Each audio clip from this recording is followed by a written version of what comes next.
I came to Islam, inshallah, 24 years ago. Before this, I was a heavy metal punk musician. I grew up, had a good education, but I was rebellious. I was like a human version of Iblis in the way that I rebelled. I would not bend my neck to anything. I questioned everything I was taught. I questioned history. I questioned that there was history and there is his story. There are truth and there are lies. And I rebelled against the British way of everything. I never drunk, I never did these things, but I thought I will rebel against the system, against the governments that I think are unfair. I will do it through music.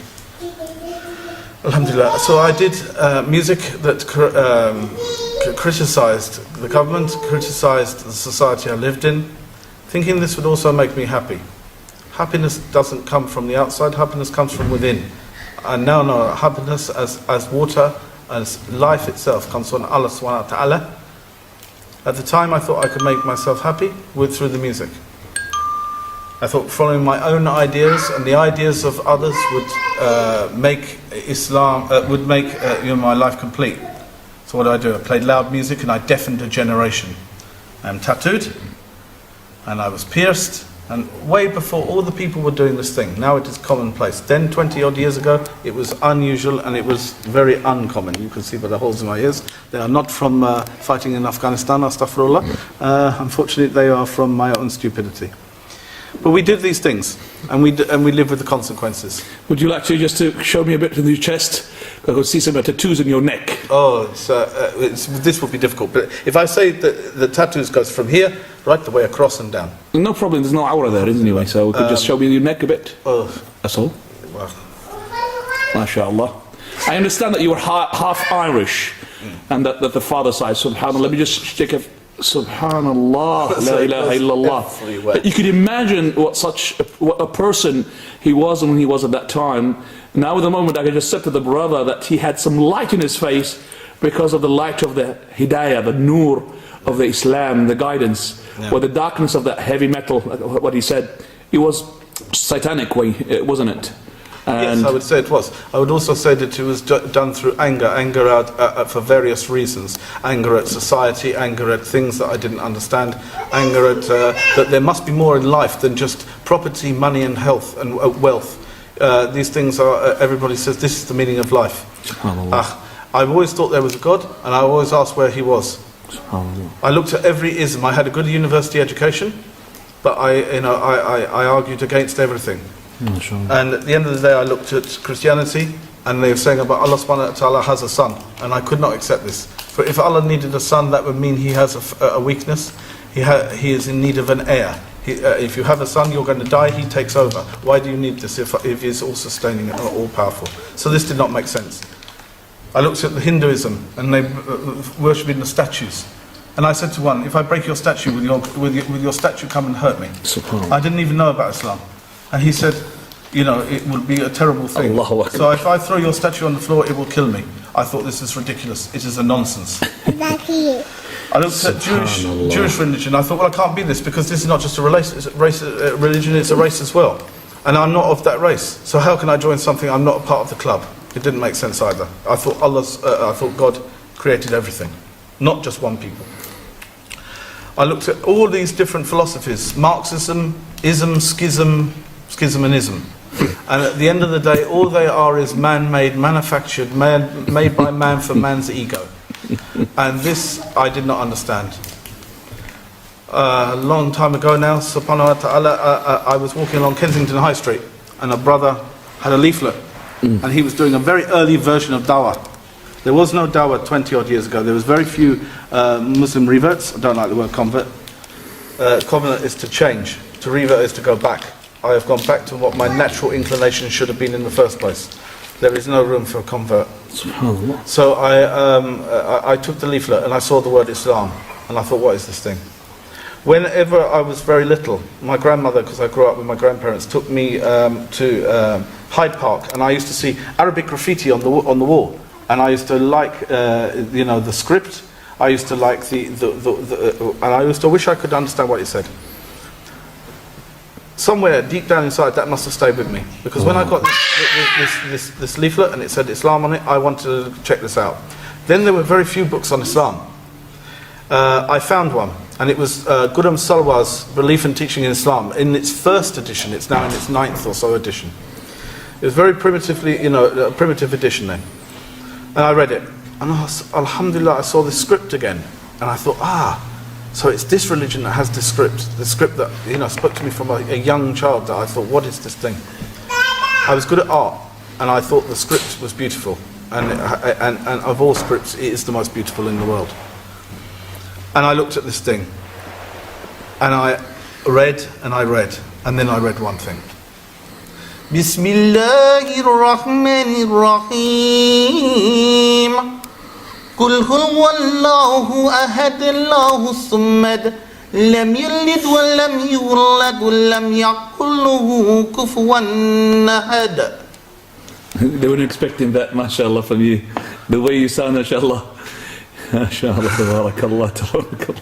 This changed my life. Yeah, subhanallah. And you know the meaning of it, mashallah. To say that Allah is one. Yes. To say that anything that has a creator is a creation has to have a creator. You don't have multiple creators for something. If you have an architect, you have multiple architects. They all have infighting. They all fall apart. Excellent. You have to have unity, ikhlas. That's right. To say Allah is one, the absolute. He has to be absolute. If there's not absolution, if there's not completeness, then he is partial. If he is partial, he is not the Lord of all. So he cannot be the Lord Creator. He begets none. Of course, we are his creation, separate from him, intact as a creation, but separate in our creation. He doesn't need a son, he doesn't need daughters, wives, or all the clutter that we have on earth.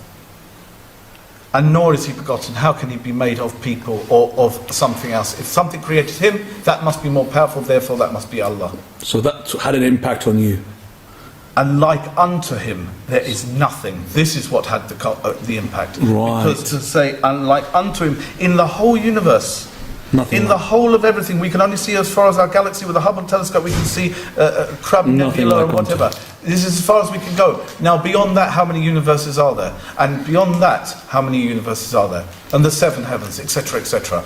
If there is nothing within the light years and thousands of millions of light years, there is nothing equal to him, and there is nothing like him, then he is Lord of all. And if he is Lord of all, then what am I doing standing on my feet? I must be on my face.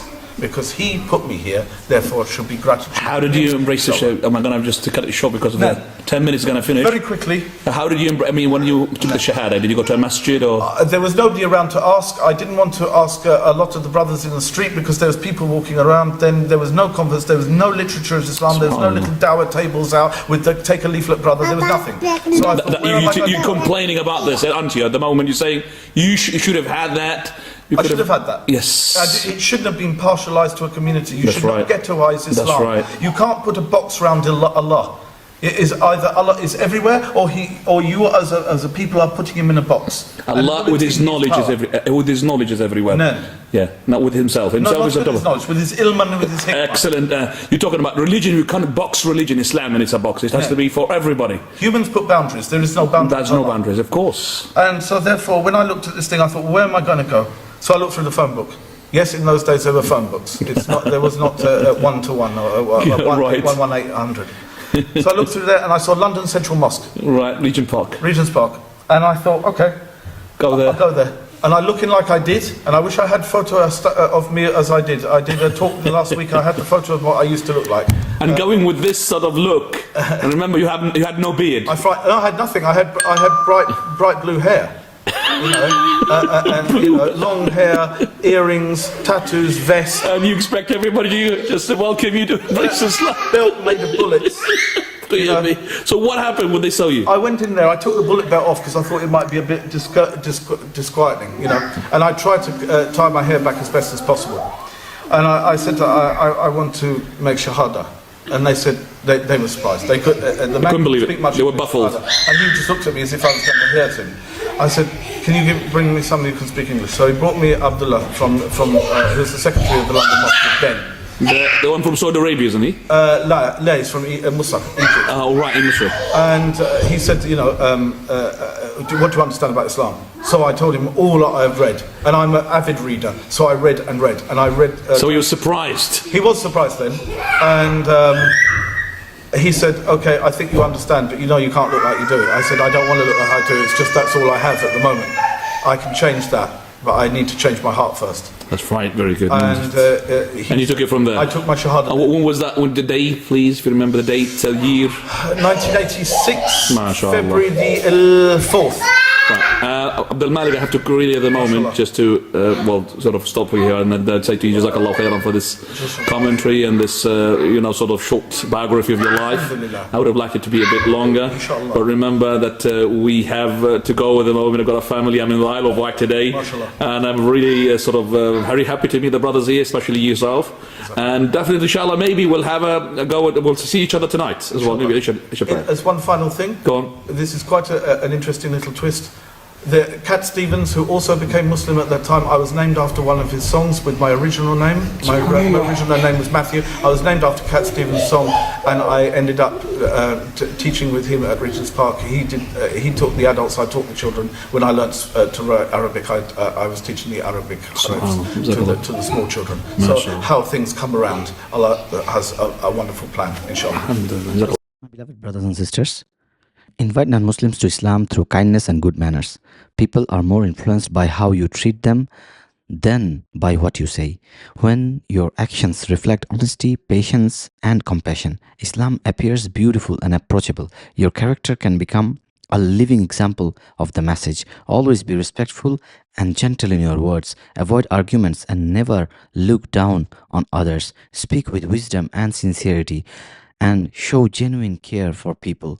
Calm and friendly attitude can make someone feel safe and open to learning about Islam. Understand that guidance comes only from Allah. Your role is to convey the message in a good way, not to force or pressure anyone. Even a small act of kindness or a sincere conversation can spark interest and lead someone to explore Islam further. Allah rewards every effort made for His pleasure. If someone becomes interested in Islam or accepts it through your good conduct, you will share in that reward.